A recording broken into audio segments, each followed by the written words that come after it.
Hi everyone, welcome to study word classes. तो friends, आज हम लोग सीडीपी के क्वेश्चन करने वाले हैं। ये जो क्वेश्चन है काफ़ी इंपॉर्टेंट होंगे।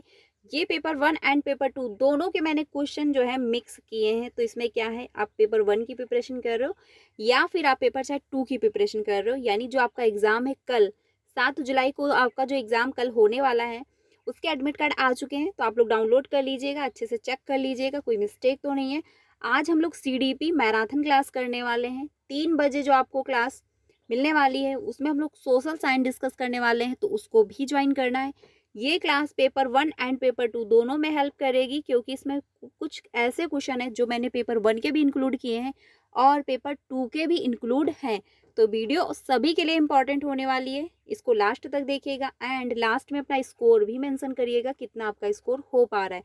क्योंकि क्या है, ये सारे क्वेश्चन आप जब अटेंड करेंगे तो आपको समझ में आएगा कि सीडीपी में आपकी कितनी तैयारी हो चुकी है। ठीक है, तो इसको आप एक टेस्ट की तरह, एक पेपर की तरह ले सकते हैं। 30 क्वेश्चन पूरा एक सेट में डिस्कस करने वाली हूँ, तो वीडियो इंपॉर्टेंट होगी, लास्ट तक देखना। तो स्टार्ट करते हैं आज के जो क्वेश्चन है।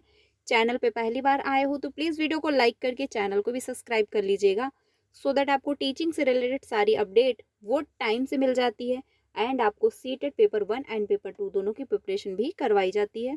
तो आप लोग मेरे साथ ज्वाइन हो सकते हैं। तो स्टार्ट करते हैं आज के जो क्वेश्चन है। पहला है क्वेश्चन, इसमें कहा जा रहा है कि निम्नलिखित में से कौन सा जो है कथन विकास एवं अधिगम के बारे में लेव वाइगोस्की के दृष्टिकोण का सही वर्णन करता है। यानी कि लेव वाइगोस्की के बारे में पूछा जा रहा है कि कौन सा जो है सही वर्णन करता है। बात हो रही है आप डेवलपमेंट और लर्निंग की। ठीक है, तो जो डेवलपमेंट और लर्निंग है उनमें जो है क्या रिलेशनशिप बनी हुई है, उसमें कौन सा जो है वाइगोस्की के अकॉर्डिंग सही ऑप्शन होगा। तो पहला है, दोनों का संबंध जो है अनुक्रमिक है, यानी कि दो जो विकास है और जो लर्निंग है, यानी जो डेवलपमेंट और लर्निंग है, ये इनका संबंध क्या अनुक्रमिक होता है। या फिर दोनों का संबंध जो है निश्चल है, यानी कि फिक्स है, स्थिर है। या फिर सीखना अक्सर जो है विकास के अग्रिम होता है। या फिर जो है आपका डेवलपमेंट जो है विकास अक्सर सीखने के अग्रिम होता है। तो कौन सा ऑप्शन सही होगा आपका क्वेश्चन नंबर फर्स्ट का। तो क्वेश्चन नंबर जो फर्स्ट है इसमें आपका आंसर होगा सी, यानी कि लर्निंग जो है वो क्या प्रोग्रेस करती है डेवलपमेंट के पहले, यानी कि सीखना अक्सर विकास के अग्रिम होता है।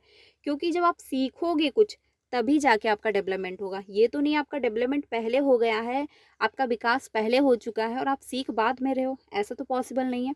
क्योंकि जहाँ पे लर्निंग होगी, जहाँ पे आप कुछ चीज़ों को सीखोगे, वहाँ पे आपका ग्रो होगा, वहाँ पे आपका विकास होगा। आंसर हो जाएगा आपका सी ऑप्शन, यानी कि सी ऑप्शन सही है। दोनों का संबंध अनुक्रमिक होता है, ये कहना गलत होगा कि क्रम में हो रहा होता है। निश्चल है यानी कि स्ट्रिक्ट है, यानी कि फिक्स है, ये भी नहीं कह सकते कि आप ये मतलब स्थिर है, इसमें कोई परिवर्तन नहीं। क्योंकि अगर परिवर्तन नहीं होगा तो आपका विकास कैसे होगा। डेवलपमेंट तभी होगा जब परिवर्तन होगा, लर्निंग तभी होगी जब परिवर्तन हो रहा होगा। ठीक है, तो ये कहना गलत होगा। विकास अक्सर सीखने के अग्रिम होता है, यानी पहले डेवलपमेंट हो रहा होता है फिर लर्निंग होती है, तो ऐसा भी नहीं है। आंसर आपका सी ऑप्शन सही हो जाएगा। ठीक है, हम लोग 30 क्वेश्चन करेंगे, कोशिश करेंगे कि कम टाइम में जो है ज़्यादा क्वेश्चन अटेंड करें। क्योंकि क्या है, आपको सारे क्वेश्चन यानी सारे आपको आज सब्जेक्ट का रिवीजन करना होगा, तो इसलिए ज़्यादा टाइम ना लेते हुए क्वेश्चन को पढ़ के फटाफट से आंसर देखेंगे कौन सा ऑप्शन सही है और हम लोग आगे बढ़ेंगे। ठीक है, ज़्यादा टाइम वेस्ट आपका हम नहीं करेंगे। अगले क्वेश्चन पे चलते हैं। अगला है क्वेश्चन नंबर 2। अगला है, विकासात्मक सिद्धांतवादी मानते हैं कि विकास की प्रक्रिया जीवन भर चलती होती है, यानी जीवन भर चलती है। इस संदर्भ में किसकी भूमिका बेहतर जो है बेहद महत्वपूर्ण है। तो जो विकास मैंने विकासात्मक जो सिद्धांतवादी हैं वो क्या मानते हैं कि जो विकास है वो जीवन पर्यंत चलता रहता है, यानी कि जो लर्निंग है या फिर जो डेवलपमेंट है वो आपका जीवन पर्यंत होता रहता है। तो इस संदर्भ में किसकी जो है भूमिका बेहद महत्वपूर्ण है, काफ़ी इंपॉर्टेंट है।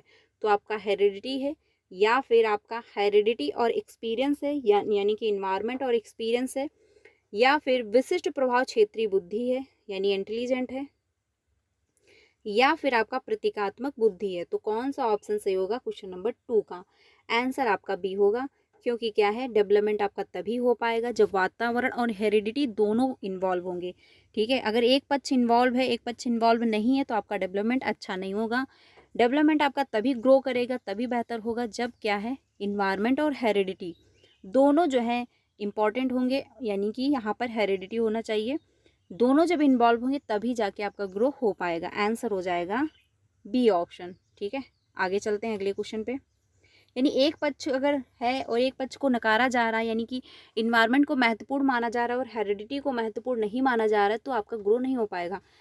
अगर आपका हेरिडिटी बहुत अच्छी है और इन्वायरमेंट आपको अच्छा नहीं मिला, तब भी आपका ग्रो नहीं हो पाएगा। तो दोनों इंपॉर्टेंट है, तभी जाके जो है डेवलपमेंट हो पाएगा। यानी डेवलपमेंट क्या है, हेरिडिटी इनटू जो है इन्वायरमेंट, इसका क्या है, गुणांक है, तभी जाके डेवलपमेंट हो पाता है।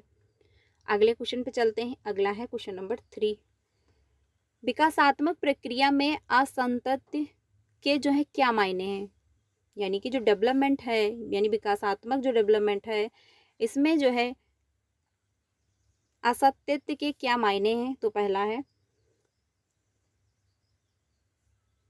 यानी कि डिसकंटिन्यूटी जो है, इसका क्या मायने रखता है। तो पहला है, विकास की प्रक्रिया के दौरान उभरने वाले नए तरीके जो संसार को समझने में मदद करते हैं, या फिर विकासात्मक प्रक्रिया में नकारात्मक विच्छेद है, या फिर विकास की प्रक्रिया में अधोमुखी गिरावट है, या फिर विकास की प्रक्रिया में हस्तक्षेप है। तो क्वेश्चन नंबर 3 का ए ऑप्शन सही हो जाएगा। यानी विकास की प्रक्रिया के दौरान उभरने वाले नए तरीके जो संसार को समझने में मदद करते हैं। तो बिल्कुल सही बात है, क्योंकि जब आपका विकास हो रहा होता है तो आपको नए नए अनुभव देखने को मिलते हैं, नए नए अनुभव आप सीखते हो, कुछ नई बातें सीख रहे हो, तो तभी आपका डेवलपमेंट हो रहा होता है। और वो जो अनुभव आप ले रहे होते हो दुनिया से, लोगों से कनेक्ट होकर के, वो एक समझ बनाते हैं, जिससे क्या है, संसार को समझने में आपको मदद मिलती है, लोगों को समझने में मदद मिलती है, अपना जीवन व्यतीत करने में मदद मिल रही होती है। आंसर आपका फर्स्ट ऑप्शन सही हो जाएगा। बाकी क्या है, निगेटिव है, यानी सॉरी, बाकी क्या है, गलत होंगे। फर्स्ट ऑप्शन आपका सही है। अगले क्वेश्चन पे चलते हैं। अगला है क्वेश्चन नंबर 4। पालन पोषण की प्राधिकारिक शैली किस पर आधारित है। ज़्यादा डिस्कस नहीं करेंगे हम लोग, ज़्यादा डिटेल में डीप में नहीं जाएंगे, क्योंकि इस टाइम क्या है, आपको क्वेश्चन ज़्यादा देखने हैं, एक समझ करके क्वेश्चन डील करना है हम लोग, इसलिए डिटेल में ज़्यादा नहीं जाएंगे, क्योंकि क्या है, सारा कंटेंट सब कुछ कंप्लीट हो चुका है हम लोगों का। बस ये क्या है, पूरा एक सेट हम लोग प्रैक्टिस के तौर पर डिस्कस कर रहे हैं। ठीक है, तो 4 क्वेश्चन है, पालन पोषण की प्राधिकारिक शैली किस पर आधारित है। तो पहला है, बच्चे के बारे में खुद निर्णय लेना, या फिर बच्चे के पक्ष को ना सुनना, या फिर बच्चे के अविवेकपूर्ण मांग करना, या फिर जब संभव हो तब बच्चे के साथ साझेदारी का निर्णय लेना। तो कौन सा ऑप्शन होगा क्वेश्चन नंबर 4 का। तो सिंपल सी बात है, आंसर आपका 4 हो जाएगा, क्योंकि क्या है, 4 सॉरी डी ऑप्शन हो जाएगा, क्योंकि डी ऑप्शन क्या है, बेस्ट है। इसमें कहा यह जा रहा है, जब संभव हो तब बच्चे के साथ आप साझेदारी का निर्णय ले सकते हैं, यानी साझेदारी करके उनकी लर्निंग करवा सकते हैं। बाकी जो है खुद निर्णय लेना, तो बच्चा खुद से इतना डिपेंड नहीं हुआ है कि वो खुद से निर्णय ले पाएगा। बच्चे के पक्ष को ना सुनना, तो बल्कि क्या है, बच्चे के पक्ष को आपको सुनना है कि आखिर बच्चा कह क्या रहा है। अविवेकपूर्ण मांग, यानी कि जिनका कोई मतलब ही नहीं है, ऐसी बच्चे मांग कर रहे हैं तो आप उनको पूरी करते जा रहे हो, ये भी आपको नहीं करना है। आंसर आपका डी ऑप्शन सही हो जाएगा। अगले क्वेश्चन पे चलते हैं। अगला है क्वेश्चन नंबर 5। इसमें कहा जा रहा है कि जीन पियाजे के अनुसार विकासात्मक जो है बदलाव की प्रक्रिया निम्न में से किन विशिष्ट संज्ञानात्मक प्रकारों द्वारा घटित होती है। तो अकॉर्डिंग टू जीन पियाजे के द्वारा पूछा जा रहा है कि जो the progress of development chain takes place thought which of the जो है फॉलोइंग स्पेसिफिक जो है कॉग्निटिव फंक्शन। तो कौन सा इसमें ऑप्शन सही होगा, यानी कि आपका पहला है अनुभव एवं सामाजिक संप्रेषण, या फिर समावेशन एवं समायोजन, यानी कि एसिमिलेशन एंड एकोमोडेशन, या फिर आपका मैचुरेशन एंड एक्सपीरियंस होगा, या फिर आपका सोशल संप्रेषण एवं परिपक्वता, यानी मैचुरेशन। तो कौन सा ऑप्शन सही होगा क्वेश्चन नंबर 5 का। तो क्वेश्चन नंबर जो 5 है, इसमें बी ऑप्शन सही हो जाएगा, यानी कि एसिमिलेशन और आपका एकोमोडेशन, क्योंकि जीन पियाजे के अनुसार ये दो जो हैं ऑप्शन दिए, इन्होंने दो ये घटक जो हैं इन्होंने अपने में इंक्लूड किया था। इसके द्वारा क्या है कि संज्ञानात्मक प्रकारों द्वारा घटित होती है, यानी ये जो आपका समावेशन और समायोजन होता है, ये आप कहाँ से कर पाते हो, अपने दिमाग का प्रयोग करके ही करते हो, क्योंकि एसिमिलेशन क्या होता है, इसका मतलब ये होता है कि जैसे हमको पूर्व नॉलेज कुछ पता है किसी के बारे में, किसी टॉपिक के बारे में, फिर उससे रिलेटेड हमको कुछ नया नॉलेज मिला, तो उसमें मैंने कोई चेंज ना करते हुए उसको उसी में ऐड कर दिया, वो आपका हो जाता है एसिमिलेशन। लेकिन मुझे जो नॉलेज पूर्व है, मेरे पास प्रीवियस नॉलेज है, और मुझे नया नॉलेज उसके बारे में कुछ पता चला, तो उसमें क्या है, कुछ गड़बड़ी थी। जो पहला नॉलेज था यानी प्रीवियस नॉलेज जो था, वो क्या है, उसमें कुछ मिस्टेक थी। तो जो मुझे नया नॉलेज मिला उसमें मैंने क्या किया, जब वो मुझे नॉलेज मिला तो मुझे पता चला कि जो पहले से नॉलेज है वो उसमें कन्फ्यूजन है, तो मैंने उसमें संशोधन किया, यानी थोड़ा सा कुछ ऐड किया पहले से संशोधित करके, यानी कुछ गड़बड़ी थी उसको सही करके फिर मैंने ऐड किया, तो वो आपका एकोमोडेशन हो जाता है। ठीक है, ये ध्यान रखना, आंसर आपका बी ऑप्शन सही हो जाएगा। एसिमुलेशन कुछ भी आपको चेंज नहीं करना, सीधे ऐड कर देना है जो आपको नॉलेज मिला, प्रीवियस नॉलेज में नया नॉलेज ऐड कर देना, वो आपका एसिमुलेशन हो जाता है। और कुछ चेंज करके आप अगर प्रीवियस नॉलेज में नया नॉलेज ऐड कर रहे हो तो आपका एकोमोडेशन होता है। सिंपल सी एक लाइन में आप समझ लीजिए, आंसर आपका बी ऑप्शन हो जाएगा। इंपॉर्टेंट क्वेश्चन है, पूछ लेता है। ठीक है, ध्यान रखिएगा, बी ऑप्शन हो जाएगा। अगले क्वेश्चन पे चलते हैं। अगला है, एक 5 साल की बच्ची को उसकी शिक्षिका ने 5 जो है छोटे पत्थर दिए। बच्ची ने उन पत्थरों को अलग अलग प्रकार से लगाया, एक छोटी लाइन, एक बड़ी लाइन, योम जो है एक वर्त। फिर क्या हुआ, फिर उसने उन पत्थरों को बार बार गिराया, बार बार क्या है, गिना। जीन पियाजे के अनुसार यह बच्ची निम्न में से किस संज्ञानात्मक स्कीमा को ग्रहण करने की कोशिश कर रही है, यानी बच्ची क्या कर रही है, पत्थर को लाइन से लगा रही है, सीक्वेंस में लगा करके फिर उनको काउंट भी कर रही है, बार बार क्या है उसको गिन रही है। तो बच्ची जो है स्कीमा के यानी संज्ञानात्मक स्कीमा को ग्रहण करने की कोशिश कर रही है। तो क्वेश्चन नंबर जो 6 है, इसमें कौन सा ऑप्शन होगा? पहला है क्रमबंधीकरण है, यानी क्रम में लगवा रही है, या फिर संक्रमण अनुमति है, या फिर सांकेतिक मापदंड है, या फिर संख्या का संरक्षण है। तो आंसर आपका इसमें होगा संख्या का संरक्षण, यानी कंजर्वेशन ऑफ नंबर।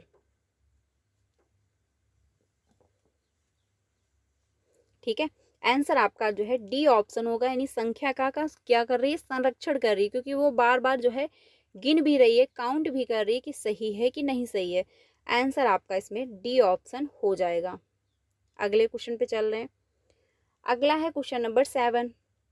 लेव वाइगोस्की के अनुसार संज्ञानात्मक विकास के लिए निम्न में से किसकी मध्यस्थता आवश्यक है? तो लेव वाइगोस्की के अनुसार पूछा गया है कि किसकी मध्यस्थता जो है आवश्यक है। तो पहला है सांस्कृतिक और औजार की ज़रूरत है, यानी जो आपका कल्चर टूल्स हैं, या फिर कल्चर जो आपके ढंग हैं या प्रकार हैं, या फिर सांस्कृतिक सूचक हैं, या फिर सांस्कृतिक जो है व्युत्पन्न है। तो कौन सा ऑप्शन होगा क्वेश्चन नंबर 7 का? फर्स्ट ऑप्शन हो जाएगा, क्योंकि सांस्कृतिक जो टूल्स हैं यानी कल्चर टूल्स जो है इनका क्या है, ये मध्यस्थ होते हैं बच्चे के संज्ञानात्मक विकास में। क्योंकि सांस्कृतिक यानी हमारा कल्चर कैसा है, हम किस बैकग्राउंड से हैं, ये डिपेंड करता है हमारे डेवलपमेंट को, हमारे संज्ञानात्मक विकास को। क्योंकि मान के चलिए अगर बच्चा अच्छे इन्वायरमेंट में रह रहा है तो उसका कॉग्निटिव डेवलपमेंट बेहतर होगा।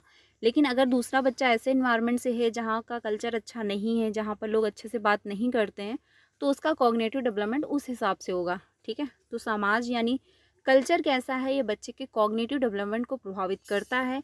आंसर आपका फर्स्ट ऑप्शन हो जाएगा, बाकी क्या है गलत होंगे, फर्स्ट ऑप्शन सही है। अगले क्वेश्चन पे चलते हैं। अगला है क्वेश्चन नंबर 8।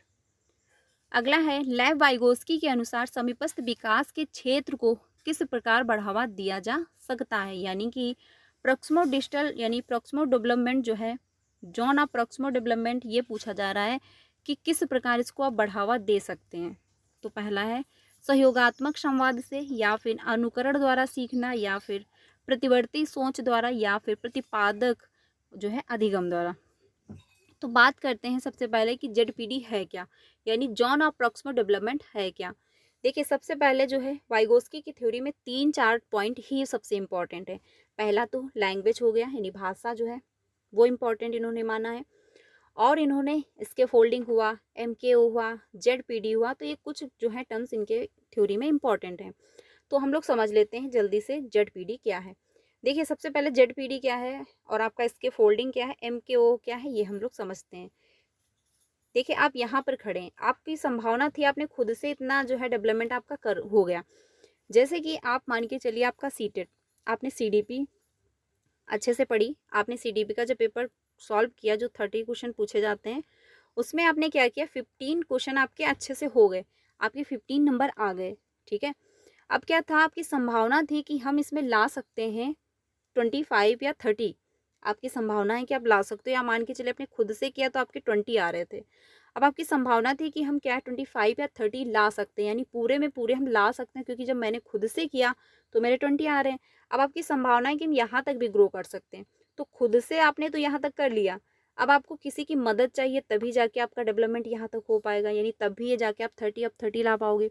तो उसके लिए आपने क्या किया, कोई टीचर ढूंढा, कोई कोचिंग कर ली, ऑफलाइन कोचिंग की या फिर ऑनलाइन कर लिया, या फिर आपने कोई फ्रेंड की अपनी मदद ले ली, या फिर आपने किसी टीचर या यूट्यूब की मदद ली, ठीक है। तो जिसकी आपने मदद ली, जिसके द्वारा आपने मदद ली, वो आपका क्या हो गया, यानी कोई व्यक्ति भी हो मतलब कोई व्यक्ति हो सकता है, वो आपका फ्रेंड हो, आपसे छोटा हो, आपसे बड़ा, कोई भी हो सकता है, A to Z, ठीक है। तो जिससे आपने मदद ली वो व्यक्ति क्या हुआ आपके लिए, MKO हो गया, ठीक है, वो क्या हुआ, MKO हुआ। और जो उसने आपको मदद दी जिससे कि आपके 30 आने लगे, वो आपका क्या हो गया, इसके फोल्डिंग, यानी कि जो दिख नहीं रही बट मदद मिल रही है आपको, वो आपका हो जाता है MKO। अब जो खुद से संभावना थी कि आप यहाँ तक ग्रो करोगे, और आपकी ये संभावना बन गई कि जो मुझे कोई मदद दे दे तो मैं यहाँ तक कर सकता हूँ, मेरा ग्रो जो है यहाँ तक हो सकता है डेवलपमेंट।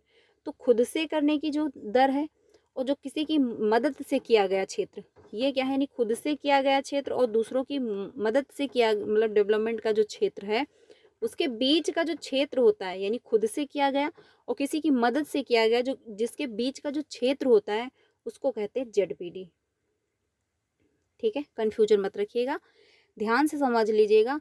जिससे आप मदद ले रहे हो वो व्यक्ति आपके लिए MKO है, जो मदद दे रहा है, जो दिख नहीं रही है, वो क्या है, इसके फोल्डिंग है। और जो संभावना थी आप खुद से इतना कर सकते थे और किसी की मदद से कर सकते हो इतना ग्रो, उसके बीच का जो ये क्षेत्र है वो होता है ZPD। सिंपल सी कम लाइन में आपने समझ लिया होगा, आई होप। इम्पॉर्टेंट है, ध्यान रखिएगा, ठीक है। तो इसमें क्या है, पूछा जा रहा है कि वाइगोस्की के अनुसार समीपस्थ विकास के क्षेत्र को किस प्रकार जो है बढ़ावा दिया जा सकता है। तो क्वेश्चन नंबर 8 जो है, इसका आंसर आपका फर्स्ट होगा, क्योंकि ZPD को आप तभी बढ़ावा दे पाओगे जब सहयोगात्मक संवाद होगा, जब बच्चे या फिर लोग एक दूसरे से कनेक्ट होंगे, एक दूसरे का सहयोग करेंगे, जब ग्रुप लर्निंग होगी, ग्रुप डिस्कशन होगा, तभी जाके जो है सहयोग बढ़ेगा, यानी तभी जाके जो है समीपस्थ विकास का क्षेत्र बढ़ेगा, यानी तभी एक दूसरे की मदद करके बच्चे सीखेंगे, ठीक है। आंसर आपका फर्स्ट ऑप्शन होगा। अनुकरण द्वारा सीखना, ये आपके स्कनर कहते हैं। प्रतिवर्ती सोच, ये भी नहीं होगा। प्रतिपादक अधिगम, ये भी नहीं होगा। आंसर होगा फर्स्ट ऑप्शन। अगले क्वेश्चन पे चलते हैं। अगला है क्वेश्चन नंबर 9। MKO आपका मतलब कोई भी व्यक्ति हो सकता है, एज में छोटा भी होगा, एज में बड़ा भी हो सकता है, लेकिन ये ध्यान रखना MKO जो होता है वो सब कुछ उसको नॉलेज नहीं होता है, ये नहीं कि ऑल ऑफ राउंडर होता है वो। जिस टॉपिक के लिए आप मदद ले रहे हो, जैसे आपको मैथ का कोई क्वेश्चन नहीं आ रहा, आपने अपने फ्रेंड से मदद ले ली, अब वो क्वेश्चन सॉल्व करवाने में वो आपका क्या बन गया, MKO बन गया। अब ये तो जरूरी नहीं कि उसको अच्छे से मैथ पूरी आती हो, अच्छे से साइंस आती हो, इंग्लिश आती हो, ये पॉसिबल नहीं है। लेकिन अगर जिस टॉपिक के लिए आपने किसी से मदद ली है, उस टॉपिक के लिए वो क्या है, आपके लिए MKO हो जाता है, ठीक है। तो ये ध्यान रखिएगा। अगले क्वेश्चन पे चलते हैं। अगला है क्वेश्चन नंबर 9।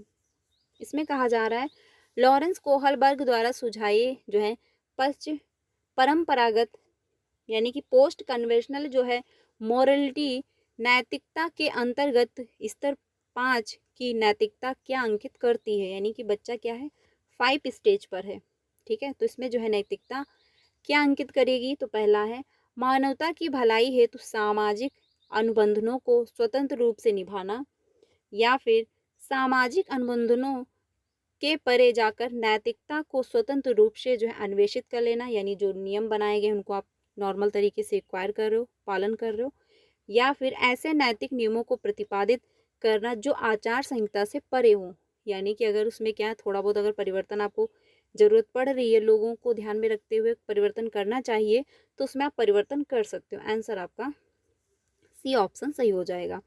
एक अच्छा व्यक्ति के रूप में मतलब प्रतीत होने की चाहिए, आपका फर्स्ट स्टेज पे जाता है कि good girl good boy. Answer आपका थर्ड ऑप्शन होगा, क्योंकि ऐसे नैतिक नियमों को प्रतिपादित करना जो आचार संहिता से परे हों। आंसर जो है वो सी ऑप्शन सही हो जाएगा। कोहलबर्ग की थ्योरी में जो है 3 स्टेज इन्होंने दिए हैं, यानी 3 स्तर दिए हैं, 6 चरण दिए गए हैं। ये ध्यान रखना, पूछ लेता है कभी कभी कि कितने स्तर हैं, कितने चरण हैं, तो 3 स्तर दिए गए हैं, 6 चरण दिए गए हैं, ठीक है, ये ध्यान रखना। कोहलबर्ग की थ्योरी क्या है, मॉरल डेवलपमेंट पर आधारित है, यानी कि नैतिक तर्कता पर आधारित है। क्या सही और क्या गलत, इस पर जो है दुविधा रहती है, बच्चे जो अपने स्टेज के अनुसार बताते हैं कि क्या सही और क्या गलत है। अगले क्वेश्चन पे चलते हैं 10 पे। एक प्रगतिशील शिक्षिका को अपनी कक्षा में किस प्रकार जो है रवैया अपनाना चाहिए, यानी प्रोग्रेसिव क्लासरूम जो है उसमें एक टीचर को किस प्रकार जो है अपना बिहेवियर जो है बच्चे के सामने प्रेजेंट करना चाहिए। तो पहला है समानुभूति, नियंत्रण एवं परवाह का, या फिर समानुभूति, नियंत्रण एवं अनुशासन का, या फिर समानुभूति, वास्तविकता एवं परवाह का, या फिर समानुभूति, वास्तविकता एवं नियंत्रण का। यानी कि एम्पैथी दिखा रहे हो बच्चे को आप, तो एम्पैथी जो है आपको दिखानी है कि नहीं दिखानी, ये आप लोग बताइए। तो क्वेश्चन नंबर जो 10 है इसका क्या है, सी ऑप्शन हो जाएगा, यानी कि समानुभूति, वास्तविकता एवं परवाह। यानी कि क्या है, एम्पैथी भी दिखा रहे हो, बच्चे को रियल लाइफ से कनेक्ट भी कर रहे हो, बच्चे की थोड़ी बहुत आप केयर भी कर रहे हो, ठीक है। तो आंसर क्या होगा, सी ऑप्शन सही हो जाएगा, यानी थोड़ा बहुत बच्चे को आप एम्पैथी भी दिखाओगे कि हाँ चलो ठीक है, आपसे अच्छा नहीं हुआ, इससे बेहतर कर लोगे, बच्चे के रियल लाइफ से भी कनेक्ट करोगे, उसको वास्तविक दुनिया के बारे में भी जो है नॉलेज दोगे, उसको वास्तविक दुनिया से परिचित भी करवाओगे, और थोड़ा बहुत आपको केयर भी करनी होगी। आंसर हो जाएगा सी ऑप्शन, ठीक है। अगले क्वेश्चन पे चलते हैं। अगला है क्वेश्चन नंबर 11।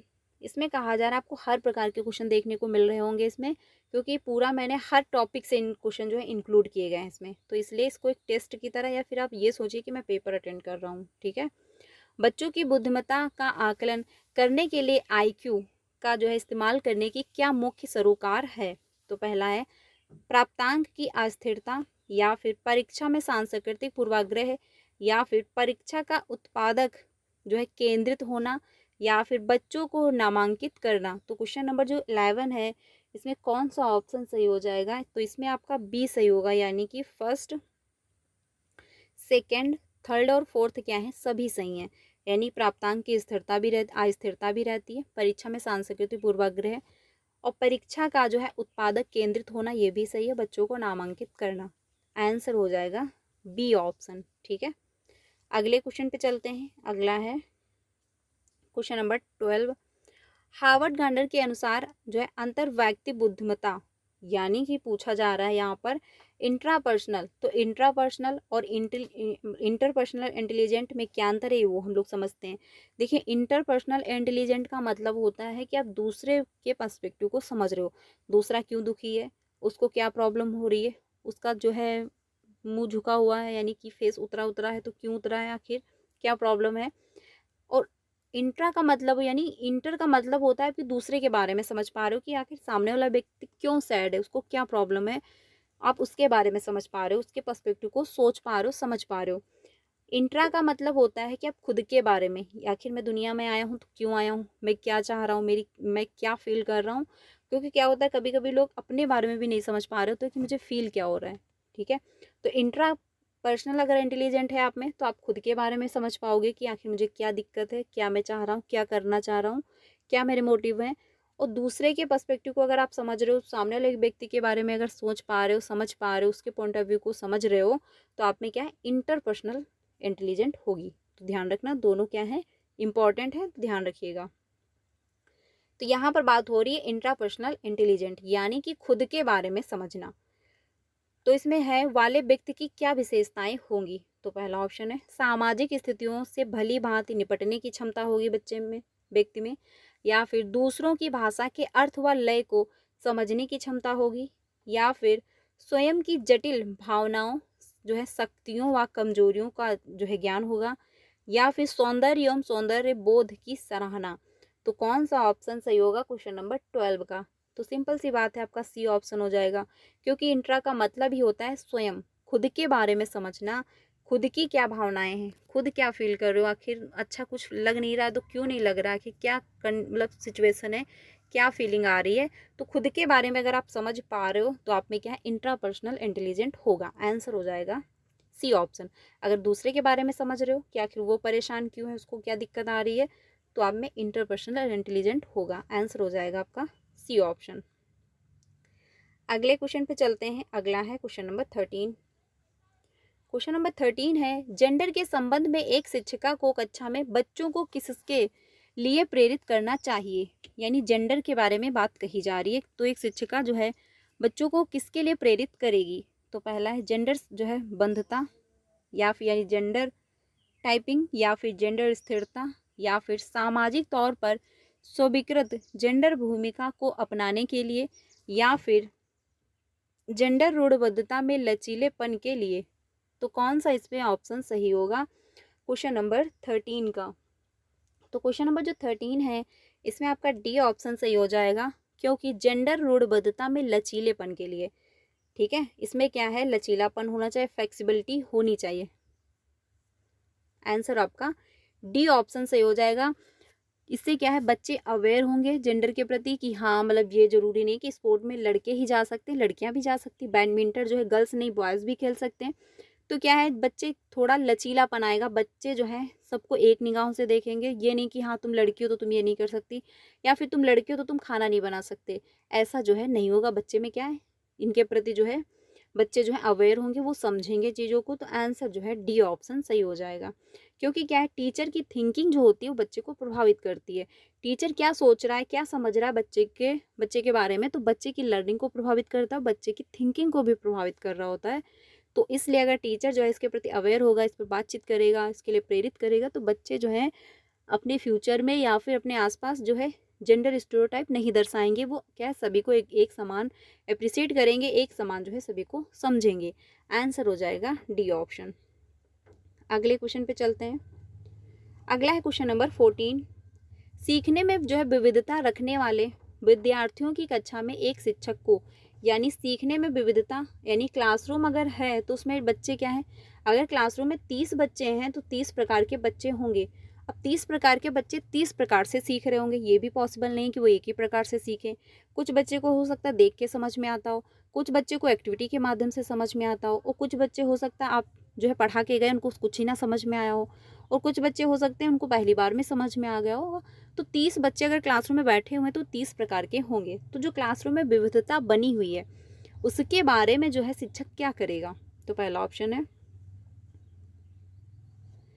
पढ़ाने के मानकीय स्तर को पहचानना जो है चाहिए, या फिर सीखने में विविध गति रखने वाले विद्यार्थियों की भागीदारी के लिए जो है सृजनात्मक तरीके खोजने चाहिए, या फिर विशिष्ट जो है उपलब्धि एवं प्रतिविधिक कक्षाएं बनानी चाहिए, या फिर कक्षा में योग्यता के आधार पर समूहकरण जो है करना चाहिए। यानी आप योग्यता के अनुसार जो है बच्चे की जो एबिलिटी है उसके अनुसार जो है आप उनको वर्गीकृत कर रहे हो, यानी समूहकरण कर रहे हो कि जो गिफ्टेड बच्चे हैं वो एक समूह में, जो बिल्कुल नॉर्मल बच्चे हैं जिनको थोड़ा बहुत आ रहा है वो एक ग्रुप में, जो बिल्कुल डम बच्चे हैं जिनको कुछ भी नहीं आ रहा वो थर्ड ग्रुप में। तो क्या है, बच्चे को ग्रुप में डिवाइड कर रहे हो। ठीक है, तो क्वेश्चन नंबर 14 जो है इसमें बी ऑप्शन आपका सही होगा, ये ऑप्शन आपका डी नहीं होगा। बी क्यों होगा, सीखने में विविध गति रखने वाले विद्यार्थियों की भागीदारी के लिए जो है सृजनात्मक तरीके खोजने चाहिए, क्योंकि क्या है बच्चे विभिन्न प्रकार के हैं, तो बच्चे कैसे सीखेंगे।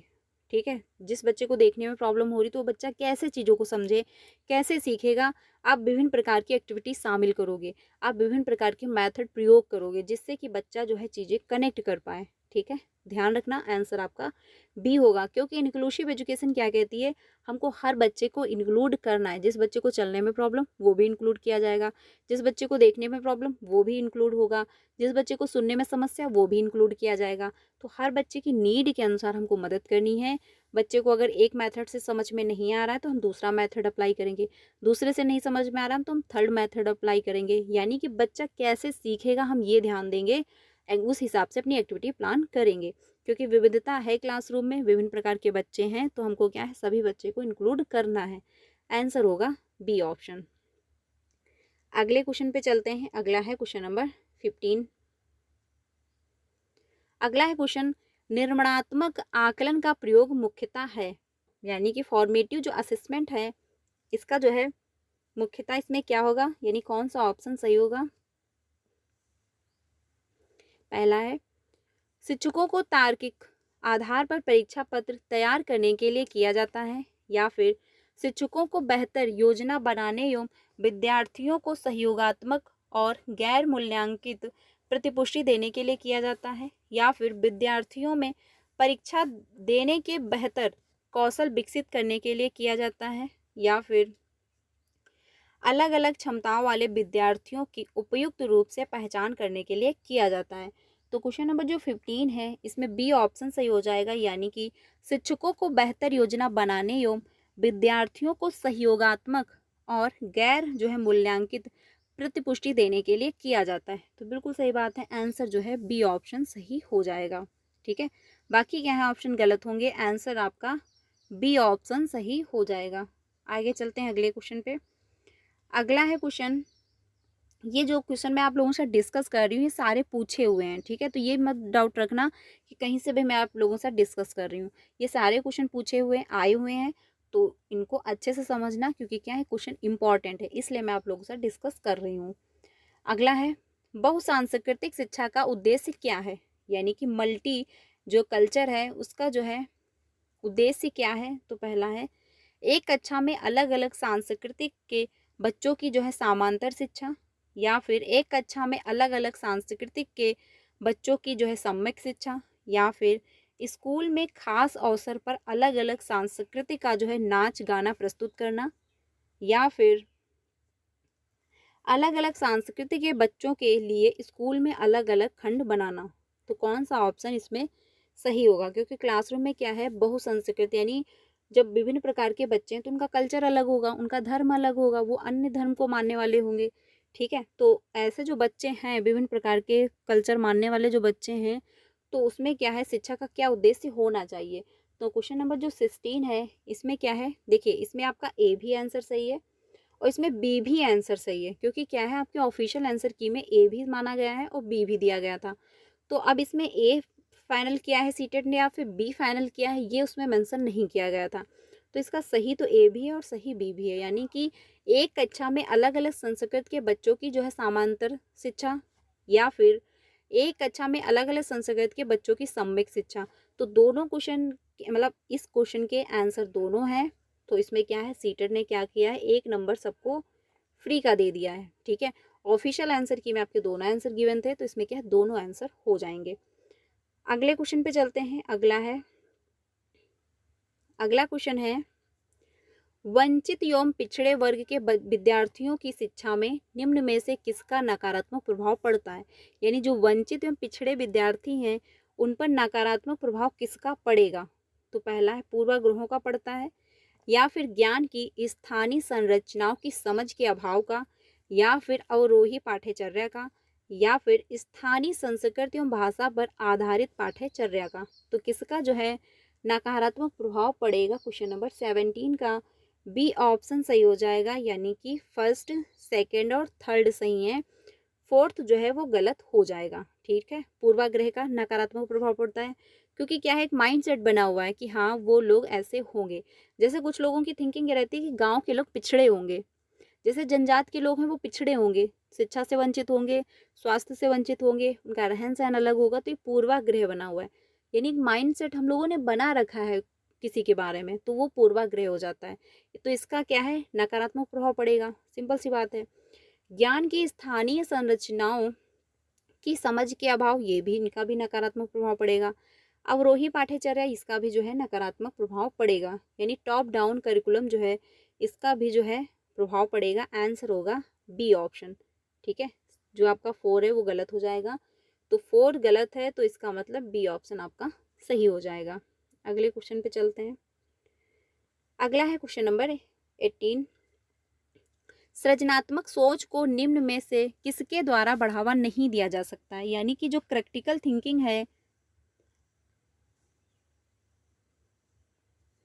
ठीक है, यानी सृजनात्मक सोच को निम्न में से किसके द्वारा बढ़ावा नहीं दिया जा सकता है, यानी कि क्रिएटिव थिंकिंग इज नॉट जो है किसके द्वारा आप बढ़ावा इसको नहीं देंगे? तो पहला है मूलभूत विचार, या फिर अस्पष्टता को स्वीकार कर, या फिर अभिसारी सोच यानी कि कन्वर्जनल जो थिंकिंग है, या फिर सोच में लचीलापन यानी फ्लेक्सिबिलिटी ला रहे हो इन थिंकिंग, यानी अपनी सोच में क्या है लचीलापन आप ला रहे हो।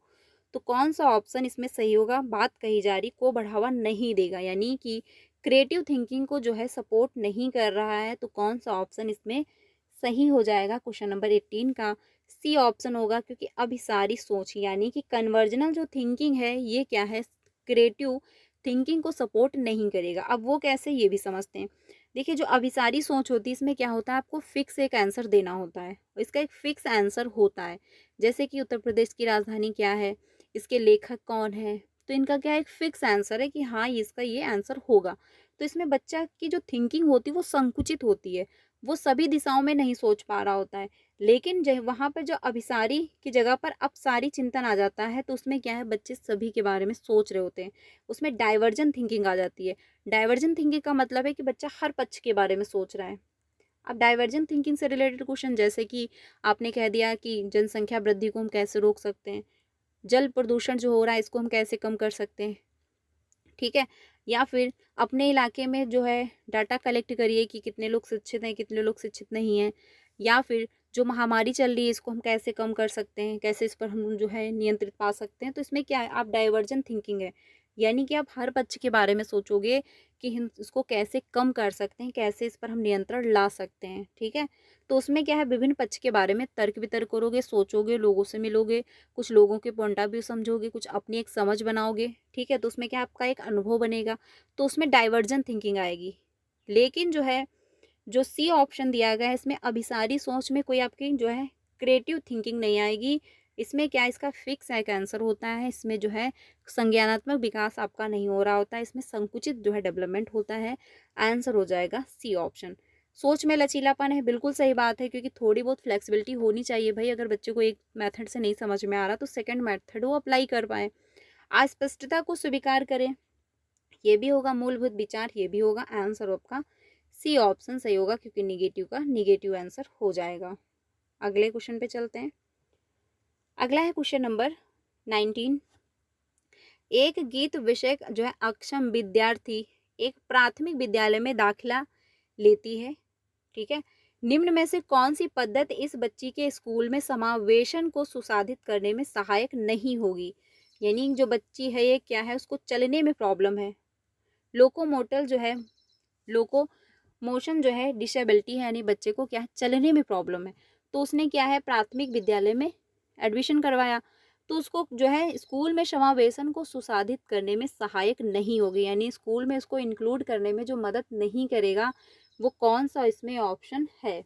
तो पहला ऑप्शन है विद्यालय की निचली मंजिल पर जो कक्षा को क्रियान्वित करने का प्रावधान करना। तो बिल्कुल सही बात है, क्योंकि बच्चे को अगर चलने में प्रॉब्लम है, तो अगर आप निचली मंजिल पर क्लासरूम लगा रहे हो तो बच्चे को क्या है चलने में समस्या नहीं होगी। तो ये तो ऑप्शन पॉजिटिव है। समकक्षियों में समानुभूति की जो है भावना का विकास करना, ये भी आपका सही है। सी जो है आधारभूत संरचना में उपयुक्त जो है बदलाव लाना, तो ये भी बात सही है कि अगर आपने करिकुलम में थोड़ा बहुत परिवर्तन ला रहे हो, थोड़ा बहुत उसमें चेंज ला रहे हो, बच्चे को अगर दिक्कत हो रही है, तो ये भी बात आपकी पॉजिटिव है।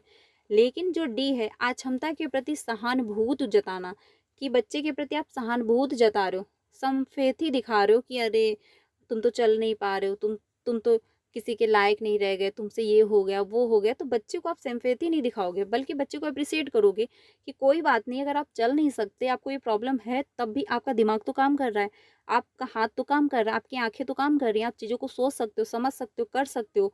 आप आज से बेहतर करोगे तो बच्चा और मोटिव होगा, वो और बेहतर करने की कोशिश करेगा, ठीक है। यही आपको काम नहीं करना है कि नहीं अरे तुमसे तो ये तुम्हारे साथ तो ये हो गया, तुम तो कुछ कर नहीं सकते, ऐसा आपको नहीं करना है, ठीक है। सिंपैथी आपको बच्चे को नहीं दिखानी, सहानुभूति बच्चे में नहीं जताना है।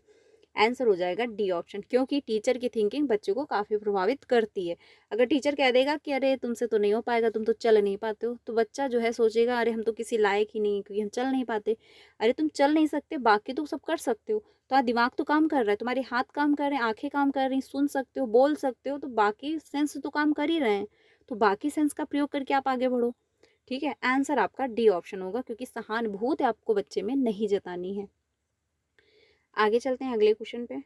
बाकी क्वेश्चन पॉजिटिव थे, यानी बाकी जो ऑप्शन थे वो पॉजिटिव थे। 20 पे चलते हैं। एक सामान्य स्कूल में विशिष्ट अधिगम अक्षमता वाले विद्यार्थियों के संदर्भ में कौन सी रणनीति सुसाध्य नहीं है? निगेटिव है, ध्यान रखिएगा। तो बात यहाँ पर हो रही विशिष्ट अक्षमता वाले बच्चे, यानी क्या है, थोड़ी बहुत बच्चे को प्रॉब्लम है। तो कौन सा ऑप्शन सही होगा? पहला है, जहाँ जो है मुमकिन हो वहाँ अधिगम को विशिष्ट क्षेत्र में छूट दें। तो बिल्कुल सही बात है कि आप उनको छूट दे रहे हो क्योंकि उनको क्या है, प्रॉब्लम है। ठीक है, अगला है पाठ्यचर्या में विवेकी समावेशन। ये भी बात सही है कि आप पाठ्यचर्या में जो है सभी प्रकार के मेथड इंक्लूड कर रहे हो। कि जो है गई त्रुटि पर जो है निरंतर नकारात्मक टिप्पणियां दोगे, या फिर व्यक्तिगत शिक्षा योजना। तो आंसर आपका सी होगा कि नकारात्मक आप टिप्पणियां नहीं दोगे कि तुमने तो गलत कर दिया, तुमसे तो हो नहीं पाएगा, तुम तो किसी लायक नहीं हो, ऐसा आपको नहीं बोलना है क्योंकि बच्चों को क्या है, पहले से प्रॉब्लम है। तो नकारात्मक जो है टिप्पणियां आप नहीं दोगे, निगेटिव जो है कमेंट आप नहीं करोगे। आंसर जो है सी ऑप्शन होगा। बाकी क्या है, ऑप्शन सही थे क्योंकि बच्चे को यानी विशिष्ट वाला बच्चा है, यानी इसको पहले से प्रॉब्लम है और आप फिर उसके बाद जो है निगेटिव कमेंट कर रहे हो, तो वो क्या है, निगेटिव इफेक्ट डालेंगे बच्चे पर। तो आंसर आपका सी होगा, यही आपको नहीं करना है क्योंकि ऑप्शन जो है, क्वेश्चन जो है निगेटिव पूछा था। ठीक है, तो निगेटिव का निगेटिव आंसर हो जाएगा। अगले क्वेश्चन पे चलते हैं। अगला क्वेश्चन है, इसमें कहा जा रहा है कि स्कूल में सफलता के पैमाने को विशिष्ट अकादमिक उपलब्धि तक सीमित न रखकर व्यापक होना चाहिए। ऐसा किस प्रकार किया जा सकता है? यानी सफलता के पैमाने को विशिष्ट अकादमिक उपलब्धि तक सीमित न रखकर व्यापक होना चाहिए। तो कौन सा ऑप्शन सही होगा? 21 का। पहला है, अनुशिक्षण संस्थाओं द्वारा प्रशिक्षण प्राप्त करें, या फिर सामाजिक संवेगिक जो है क्षमताओं का विकास करके जो शिक्षा का एक अहम अंग है, या फिर घर पर की जाने वाली जो है अतिरिक्त कक्षाओं के द्वारा, या फिर सिर्फ उन क्षेत्रों पर ध्यान केंद्रित करके जिसमें जो है बच्ची कमजोर है। तो जिस पर जो बच्ची कमजोर है आप उन पर ही ध्यान दे रहे हो। आंसर आपका बी होगा, यानी सामाजिक सांवेगिक क्षमताओं का विकास करके जो शिक्षा का एक अहम अंग है। आंसर होगा आपका बी ऑप्शन, क्योंकि सामाजिक संवेगी क्षमताओं का विकास कर रहे हो तो इसमें क्या है, बच्चा सीखेगा भाई उसका कल्चर कैसा है, उसका माहौल कैसा है, वो क्या फील कर रहा है, कैसे जो है इसको हम और अप्रिशिएट कर सकते हैं, कैसे उसको हम इंक्लूड कर सकते हैं, क्योंकि हर बच्चे के इमोशन अलग अलग होते हैं, हर बच्चा अलग प्रकार से सीख रहा होता है। तो आंसर जो है बी ऑप्शन हो जाएगा। बाकी जो है अतिरिक्त कक्षाओं के द्वारा कि एक्स्ट्रा आप क्लास लगा रहे हो, ये आपका नहीं होगा। बच्चा जिस पर कमजोर है आप उन्हीं बच्चे पर ध्यान दोगे, तो ये भी नहीं होगा। आंसर हो जाएगा बी ऑप्शन। अगले क्वेश्चन पे चलते हैं 22 पे। 22 है, निम्न में से किस से एक विद्यार्थी की संरचनात्मक समझ एवं स्पष्टता की पुष्टि होती है? तो पहला है, दी गई जानकारी को सही रूप में दोहराना, इससे जो है संरचनात्मक समझ की स्पष्टता होगी कि बच्चे में संरचनात्मक जो है समझ बनी हुई है, या फिर सही जानकारी लिखना, या फिर संरचना की परिभाषा को स्पष्ट रूप से याद कर लेना, तो बच्चे में जो है संरचनात्मक समझ है, या फिर सीखी गई संरचनाओं को निजी जीवन में आने वाली स्थितियों में लागू करना। तो बिल्कुल सही बात है, आंसर आपका डी होगा, क्योंकि क्या इसमें कहा गया, सीखी गई संरचनाओं की जानकारी, यानी सीखी गई संरचनाओं को निजी जीवन, यानी जो आपने सीखा है उसका प्रयोग अपने रियल लाइफ में लागू कर रहे हो, रियल लाइफ में प्रयोग कर रहे हो, तो क्या है इसमें आपको समझ में आएगा कि बच्चे में संरचनात्मक समझ एक बनी हुई है, बच्चा जो है चीज़ों को समझ पा रहा है, चीज़ों को कनेक्ट कर पा रहा है। आंसर डी ऑप्शन होगा। संरचना की परिभाषा को आप याद कर रहे हो, जानकारी को सिर्फ आप लिख दे रहे हो, समझ नहीं रहे हो, तो ये भी आपका पॉइंट नहीं होगा। दी गई जानकारी को सही रूप में दोहरा देना, तो दोहराओगे तो आपका जो है दिमाग डेवलप नहीं होगा, यानी संरचनात्मक समझ जो है आप में बेहतर नहीं होगी। आंसर होगा डी ऑप्शन, क्योंकि आप अपने रियल लाइफ में उसका प्रयोग कर रहे हो, उस स्थितियों में लागू कर रहे हो। आंसर होगा डी ऑप्शन। ठीक है, अगले क्वेश्चन पे चलते हैं। अगला है 23 है, बच्चों को प्रभावशाली समस्या समाधानकर्ता बनाने के लिए जरूरी है कि उन्हें निम्न में से किस प्रकार के जो है मौके मुहैया करवाए जाएं? तो पहला ऑप्शन है, केवल पाठ्य पुस्तक में दिए गए प्रारूप के अनुसार प्रयोग करने को कहकर, या फिर स्वतंत्र सोच द्वारा संप्रत्यय की खोज करके, या फिर जब आवश्यक हो तब अतिरिक्त जो है ट्यूशन लेकर, या फिर केवल दृश्य श्रव्य सामग्री एवं स्मार्ट बोर्ड द्वारा सीखना। तो कौन सा ऑप्शन सही होगा इसमें? क्वेश्चन नंबर 23 का बी ऑप्शन सही हो जाएगा, यानी स्वतंत्र सोच द्वारा संप्रत्यय की खोज करके। तो बच्चे को जो आप ऐसा मौका दोगे कि वो स्वतंत्र है, वो खोज कर सकता है, वो आराम से जो एक्टिविटी चाहे वो फॉलो कर सकता है, जैसे चाहे वैसे लर्निंग अपनी कर सकता है, तो बच्चा बेहतर सीखेगा। क्योंकि टीचर जो है इंटरफेयर अगर नहीं कर रहा है तो बच्चा अच्छे से सीखेगा। आंसर आपका बी ऑप्शन सही हो जाएगा। ए नहीं होगा, सी भी नहीं होगा, ट्यूशन एक्स्ट्रा कर दे रहे हो आप, अतिरिक्त ट्यूशन लगवा रहे हो, ये भी नहीं होगा, केवल दृश्य सिर्फ सामग्री स्मार्ट बोर्ड का प्रयोग कर रहे हो, ये भी आपका नहीं होगा। आंसर हो जाएगा बी ऑप्शन। अगले क्वेश्चन पे चलते हैं। अगला है क्वेश्चन नंबर 24। अधिगम की प्रक्रिया के दौरान बच्चे जो त्रुटियां करते हैं, यानी लर्निंग जब होती है तो उसके दौरान बच्चे के द्वारा जो एरर होता है, जो त्रुटियां होती हैं, उनको आप क्या करेंगे, उसको किस रूप में आप देखेंगे? तो पहला है, उनसे बच्चों की वर्तमान क्षमता एवं बुद्धिमत्ता का पता लगाया जा सकता है कि बच्चे की वर्तमान में क्या कंडीशन चल रही है। या फिर उन्हें बिना प्रतिपुष्टि के तुरंत सुधार देना चाहिए ताकि वो दोहराई, मतलब वो गलतियां जो हैं दोहराई ना जाएं। तो ये नहीं होगा कि आप तुरंत उनकी गलतियों को सुधार रहे हो, बल्कि बच्चा जो कर रहा है उसको करने दो, फिर उसको आप समझाओ। ये नहीं कि बच्चे ने स्टार्ट किया बोलना कुछ, आपने बीच में टोक दिया, ऐसा आपको नहीं करना। उन्हें संज्ञानात्मक प्रक्रिया का सहज एवं स्वीकृत हिस्सा समझना चाहिए। तो क्वेश्चन नंबर जो 24 है इसका सी ही ऑप्शन होगा, क्योंकि त्रुटियां अगर हो रही हैं तो आप उनको एक हेल्प लो, यानी कि उसकी मदद लेकर बच्चे की समझ आपको मिलेगी कि हाँ बच्चे ने कितना समझा है। क्योंकि त्रुटियों को आप निगेटिव में ना लेकर पॉजिटिव वे में लो, क्योंकि त्रुटियों के माध्यम से आपको पता चलेगा कि अच्छा बच्चे को द्वारा कहाँ पर गलती हुई है। क्योंकि अगर लर्निंग हो रही है तो गलतियां होंगी, अगर लर्निंग नहीं हो रही है तो गलतियां नहीं होंगी। गलतियां उसी से होती हैं जिसने कुछ सीखा है, अगर किसी ने कुछ सीखा ही नहीं तो उससे गलती नहीं होगी।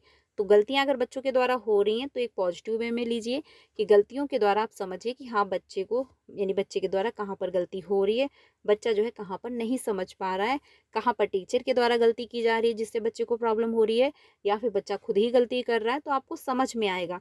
तो उन्हें क्या है, संज्ञानात्मक प्रक्रिया की सहज एवं स्वीकृत हिस्सा समझना चाहिए कि एक स्वाभाविक है, गलतियां होंगी बच्चे से, क्योंकि लर्निंग हो रही है तो गलती होगी।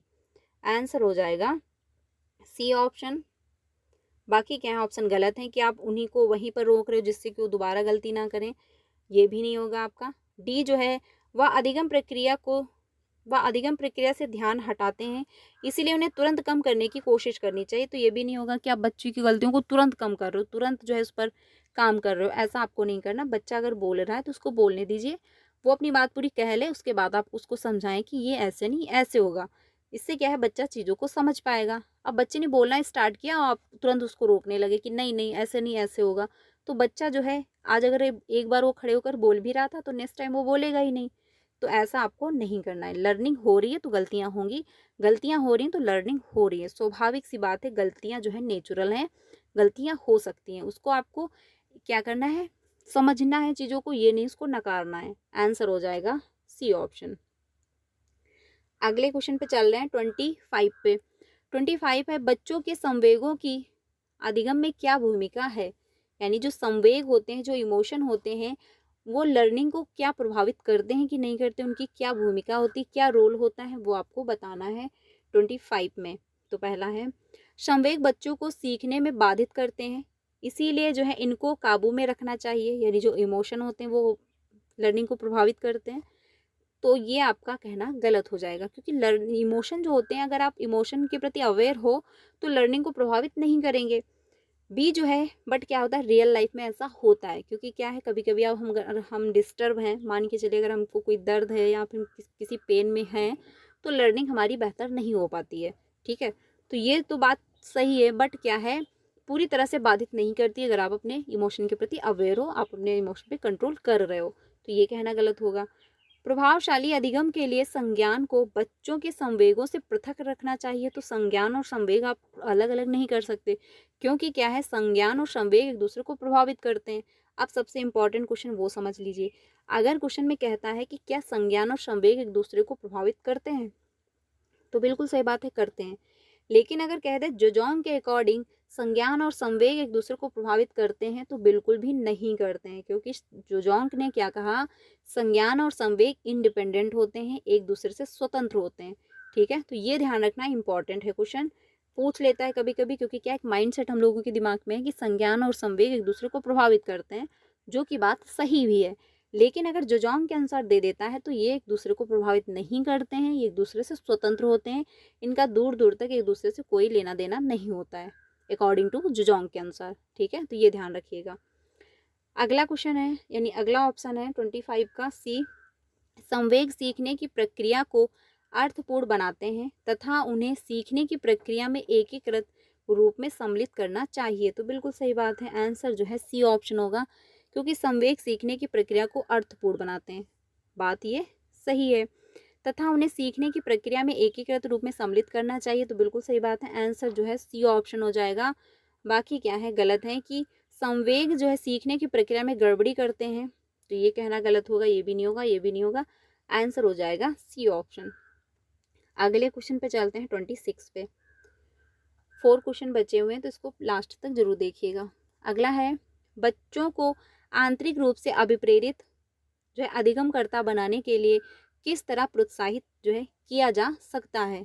तो पहला है, हौसला बढ़ाने के लिए आप इनाम दे रहे हो बच्चे को, इसलिए बच्चा जो है प्रोत्साहित होगा, तो ये आपका नहीं होगा, क्योंकि कब तक आप इनाम दोगे कब तक बच्चा जो है इनाम के लिए प्रोत्साहित होगा, यानी उसका हौसला बढ़ेगा।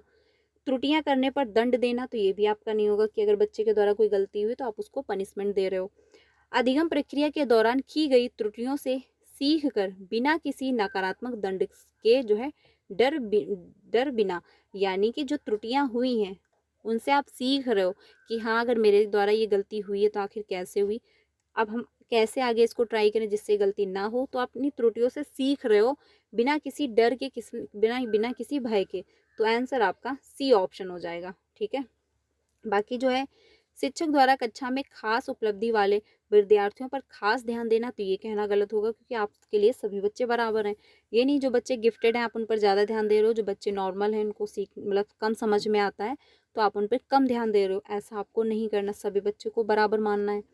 आंसर जो होगा वो सी ऑप्शन हो जाएगा, क्योंकि जो गलतियाँ हुई हैं उनके द्वारा आप सीख रहे हो, समझ बना रहे हो कि हाँ मेरे द्वारा ये गलती हुई है, तो आगे हम कैसे करें जो ये गलती ना हो और इससे हम क्या सीखें, तो इसमें क्या है आपका आंसर हो जाएगा सी ऑप्शन, बिना किसी डर और बिना किसी भय के अपनी त्रुटियों के द्वारा आप कुछ सीख पा रहे हो, आंसर होगा सी ऑप्शन। अगले क्वेश्चन पे चलते हैं 27 पे। 27 है, निपुणता जो है अनमुखी, यानी कि मास्टरी गोल्स जो हैं, यानी मास्टरी ओरिएंटेशन जो है लर्निंग, विद्यार्थियों में कौन से गुण होते हैं।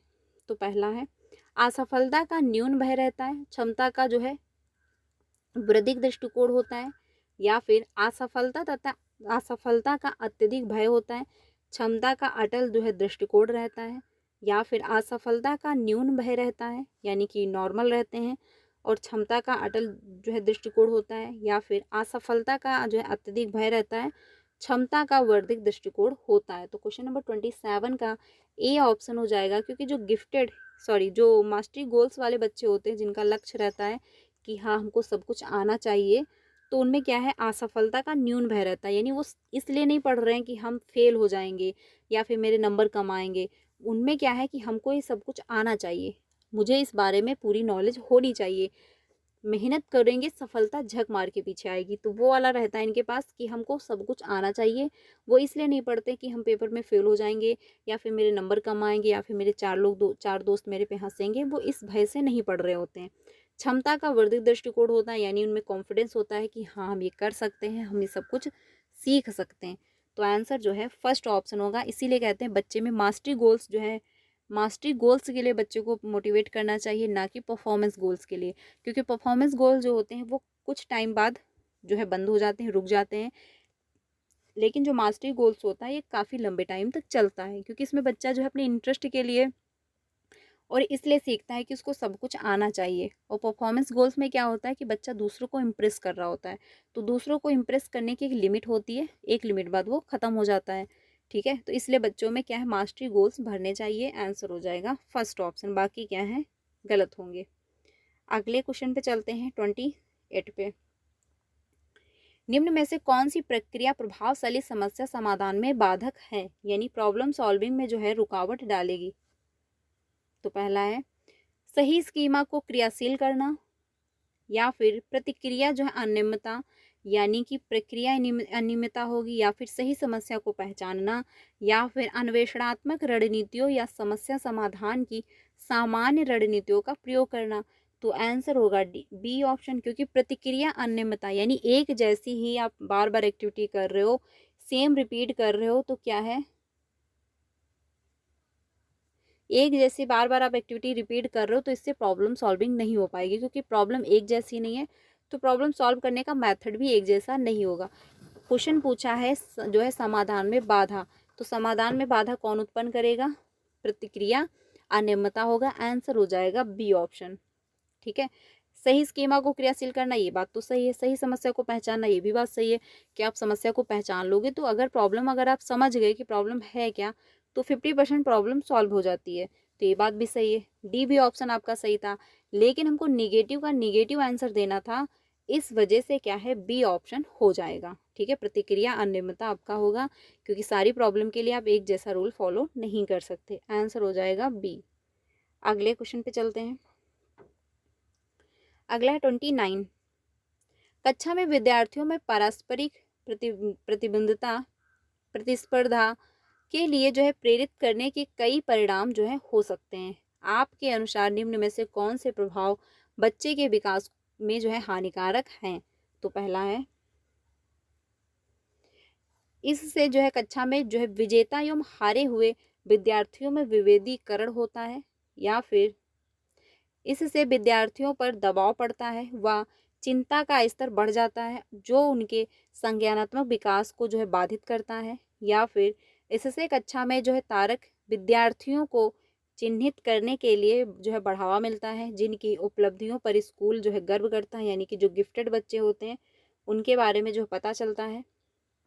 अगला है, इससे विद्यार्थियों को प्रतिस्पर्धी जो है बाजार केंद्रित अर्थव्यवस्था में ढलने के लिए तैयार किया जाता है। तो कौन सा ऑप्शन इसमें सही होगा? क्वेश्चन नंबर 29 का जो है थर्ड ऑप्शन यानी सी ऑप्शन सही होगा, यानी क्या है, सारों सही है, यानी ए भी सही है, बी भी सही है और सी भी सही है, और जो 1 भी सही है, 2 भी सही है, थर्ड भी सही है और फोर्थ भी सही है। आंसर हो जाएगा सी ऑप्शन। ठीक है, सी ऑप्शन सही होगा। इसमें कहा यह गया है कि कक्षा में विद्यार्थियों में पारस्परिक जो प्रतिस्पर्धा के लिए प्रेरित करने के लिए कई परिणाम हो सकते हैं। तो आपके अनुसार निम्न में से कौन से जो है प्रभाव बच्चे के विकास में हानिकारक हैं? तो ये सारे हानिकारक हैं, इसलिए क्या है, सी ऑप्शन सही हो जाएगा। अगले क्वेश्चन पे चलते हैं, 30 पे लास्ट क्वेश्चन है, अर्थपूर्ण सीखने की प्रक्रिया जो है किस से सुसाधित होती है, यानी मीनिंगफुल जो लर्निंग होती है वो किस से सुसाधित हो रही है? तो पहला है, विद्यार्थी के निजी दर्शन शास्त्र एवं दृष्टिकोण से, या फिर विद्यार्थियों द्वारा शिक्षिका जो है से प्राप्त ज्ञान द्वारा, या फिर संकलित आकलन के लिए की गई जो है पाठ्यचर्या की मांग से, या फिर केवल विशेषज्ञों की राय दृष्टिकोण के आधार पर। तो कौन सा ऑप्शन सही हो जाएगा क्वेश्चन नंबर 30 का? तो 30 का फर्स्ट ऑप्शन आपका सही होगा, यानी विद्यार्थी के निजी दर्शन शास्त्र एवं दृष्टिकोण से। आंसर हो जाएगा ए ऑप्शन। ठीक है, क्योंकि विद्यार्थी के जो निजी दृष्टिकोण है, दर्शन शास्त्र है, वो क्या है, लर्निंग को प्रभावित करेंगे। आंसर हो जाएगा ए ऑप्शन, बाकी क्या है गलत हो जाएंगे। आंसर होगा फर्स्ट ऑप्शन। तो फ्रेंड्स 30 क्वेश्चन थे, इसमें मैंने जो क्वेश्चन इंक्लूड किए थे पेपर 1 एंड पेपर 2 दोनों के थे, तो आपको अच्छे खासे क्वेश्चन देखने को मिले होंगे। तो कमेंट में अपना स्कोर बताइएगा कि 30 ऑफ आपके कितने सही हुए हैं। इससे क्या होगा, आपको समझ में आएगा कि हाँ आपकी लर्निंग जो है वो कहाँ तक हो चुकी है, CDP में आप कितना स्कोर कर सकते हो, कितना आपका बेहतर होगा। ठीक है, तो कमेंट में अपना स्कोर बताइएगा कितना आपका स्कोर हुआ है। ये वीडियो सभी के लिए इंपॉर्टेंट है, तो इसको अच्छे से समझ के जाइएगा। बाकी अपने सारे फ्रेंड को शेयर करिएगा जो भी सीटेट का पेपर कल देने वाले हैं, क्योंकि पेपर 1 एंड पेपर 2 दोनों के क्वेश्चन मैंने इसमें इंक्लूड किए हैं, तो दोनों के लिए हेल्पफुल है, तो उसको अच्छे से समझ के जाना। बाकी आपको सारी सब्जेक्ट जो है रिविजन कर लेनी है, अच्छे से समझ लेना। ये नहीं कि आप एक ही सब्जेक्ट आज पढ़ते रहोगे, सारी सब्जेक्ट को अच्छे से समझ लेना। एक प्रीवियस का सेट पूरा लगा के आपको जाना है। ठीक है, अच्छे से प्रीवियस का सेट पेपर 1 एंड पेपर 2 दोनों का लगा के जाना है। लैंग्वेज पेपर 1 एंड पेपर 2 का जो पैसेज है उसको भी सॉल्व करके जाना है। बाकी आपका अच्छा होगा, अपने पे भरोसा रखिएगा। देखिए थोड़ा बहुत नर्वस जो है हो सकते हैं, क्योंकि थोड़ी बहुत एग्ज़ाम का प्रेशर रहता है सभी पे। तो एंग्जायटी को ज़्यादा हावी नहीं होने देना है, नॉर्मल रहना है, अच्छे से पढ़ के जाना है। बाकी कमेंट में अपना स्कोर बताइएगा। चैनल पे पहली बार आए हो तो सब्सक्राइब कर लीजिएगा, क्योंकि यहाँ से आपको सीटेट की प्रिपरेशन करवाई जाती है और टीचिंग से रिलेटेड सारी अपडेट आपको मिल जाती है। तो कल से हम लोग क्या है बीपीएससी की क्लासेस स्टार्ट करने वाले हैं, यानी बीपीएससी का जो एग्ज़ाम 19 जुलाई को होने वाला है, तो उसकी जो है हम लोग क्लास फिर से कंटिन्यू करने वाले हैं, क्योंकि बीच में मैंने रोक दी थी। तो अगर आप बीपीएससी की प्रिपरेशन कर रहे हैं तो बीपीएससी की वही टाइमिंग से फिर से क्लास स्टार्ट हो जाएगी, तो आप लोग ज्वाइन कर सकते हैं। मिलते हैं नेक्स्ट वीडियो में। Thank you.